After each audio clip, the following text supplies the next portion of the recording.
পৃথিবীতে ইমান তার ছিল সবচেয়ে কমজোর, ইমান তার ছিল। তারে যদি আল্লাহ দুনিয়ার চাইতে আরো 10 গুণ বড় জান্নাত দেয়, যার ইমান বেশি থাকবে তারে আল্লাহ কয় দুনিয়া পরিমাণ দিবে।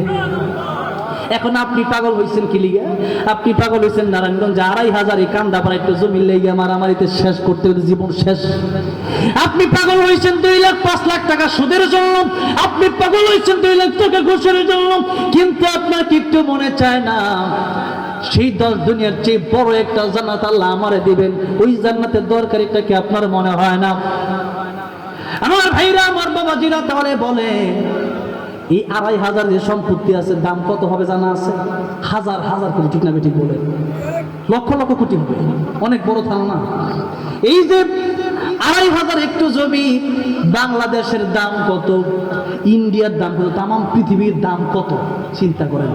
5 কাঠা জায়গা কিনবার লেগিয়া মানুষ, 5 কাঠা জায়গা কেনার জন্য মানুষ সারা জীবনে চাকরি সঞ্চয় করে 2 কাঠা 3 কাঠা জায়গা কিনে একটু বাড়ি করে, যেরকম ঠিক না বেঠিক? আর আল্লাহ এই দুনিয়ার চেয়ে আর 10 গুণ, অনেকেই বলে 10 দুনিয়ার সমান। হাদিসের ভাষাটা এমন যে এই দুনিয়ার মতো আরো 10 গুণ বড়, আরো 10 গুণ বড়, জোরে কোন সুবহানাল্লাহ। তাহলে বলেন এই দুনিয়ার জন্য সারা জীবন মানুষ কষ্ট করে যদি 5 কাঠা জায়গা কিনে একটা শুধু বাড়ি করে থাকে, এরপরে হায়াতে শেষ, তাহলে যেই জান্নাতটা এই দুনিয়ার চেয়ে 10 গুণ বড় হবে, এরপরে মনে চাইব সেটা হইলো সেখানে গাড়ি ঘোড়া সব আছে, গাড়িও আছে, ঘোড়াও আছে, গরু আছে।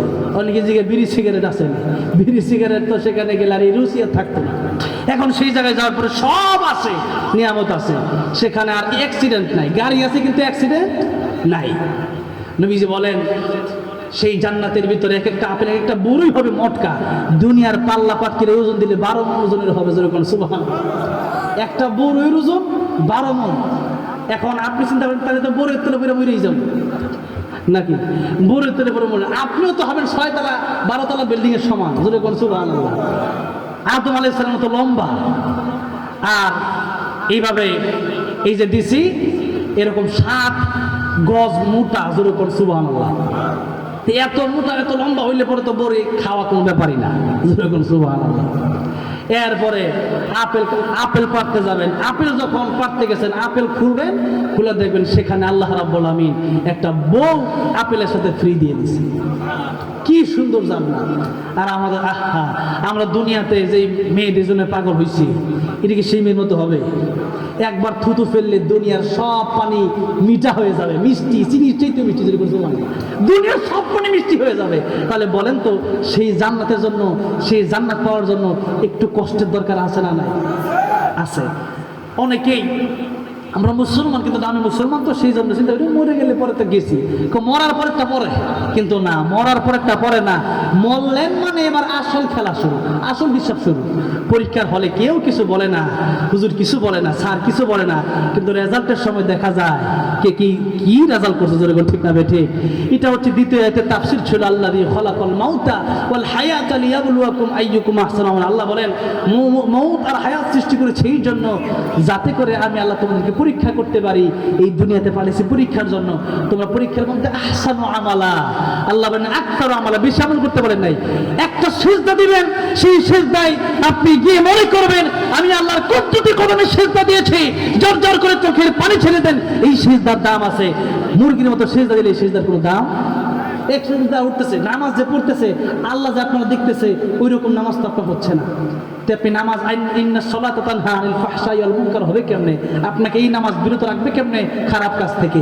আপনি নামাজ পড়বেন তখন নামাজের সময় চিন্তা করতে হবে আমি আল্লাহরা দেখতেছি, আল্লাহ আমারে দেখতেছে।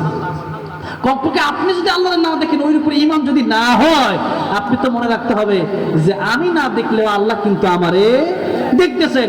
এই চিন্তা করে যখন একটা সিজদা দিবেন, লম্বা লম্বা সিজদা দিবেন, সিজদা হবে আল্লাহর জন্য, হুজুর সাথে হবে। সিজদায় গেলে গুনার কথা মনে হয় যে আল্লাহ কত গুনাহ করছি, এই চেহারা নিয়ে কত গুনাহ করছি, কত নাজায়েজ জিনিস দেখছি, কত বকাবাজি করছি, এই চেহারা দিয়ে এখন তোমার সামনে সিজদায় পড়ে গেলাম, আল্লাহ তুমি মাফ করে দাও। এইরকম চিন্তা ভাবনা করে এক একটা সিজদা দিবেন, আহসানু আমালা হবে। আল্লাহ বলেন নাই আকতারু আমালা, আল্লাহ বলেছেন আহসানু আমালা। আহসান অনেক সুন্দর, আমি দেখতে চাই কার আমল কার চেয়ে বেশি সুন্দর হয়। আর এই জন্য আমল কি বেশি করবেন না ভালো আমল করবেন? ভালো আমল। আর আমাদের আমলটা শুধু নামাজ রোজা না, পুরো জীবনটাই আমাদের আমল হবে। হাঁটবেন, জিকির করেন, এটাই আমল। আপনি মানুষের সাথে কথা বলতেছেন, ভালো ভালো কথা বলেন, হাসি মুখে কথা বলেন, এটাই আপনার জন্য ইবাদত। বাথরুমে গেছেন, দোয়া পড়ে যান, এটাই আপনার জন্য ইবাদত। বাথরুম থেকে যখন বের হইছেন, দোয়া পড়েন, এটাই ইবাদত। মসজিদে ঢুকতেছেন, দোয়া পড়ে ঢুকেন, ইবাদত। বের হইছেন, দোয়া পড়ে বের হন, এটাই ইবাদত।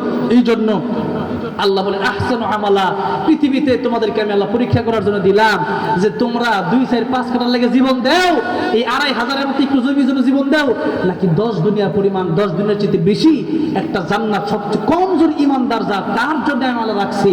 আর যার ইমানের পাওয়ার যত বেশি আছে তত বড় জান্নাত আল্লাহ রাব্বুল আলামিন দিবেন। সুতরাং সেই জান্নাতের জন্য এই 50-60 বছর কে কয় বছর বাঁচবে তার তো জানা নাই। সেই জন্য জান্নাতের জন্য একটু মেহনত, একটু কষ্ট দুনিয়াতে করার দরকার। জুড়ে বলেন আছে না নাই? তাহলে যখনই চলাফেরা করবেন আপনি শুধু মনে রাখতে হবে আপনার যে আমার সামনে কিন্তু আমার সুন্দর জান্নাতটা আছে, আমার সামনে কিন্তু জাহান্নামও আছে। জাহান্নামের আযাব যেমন সহ্য করা যায় না, জান্নাত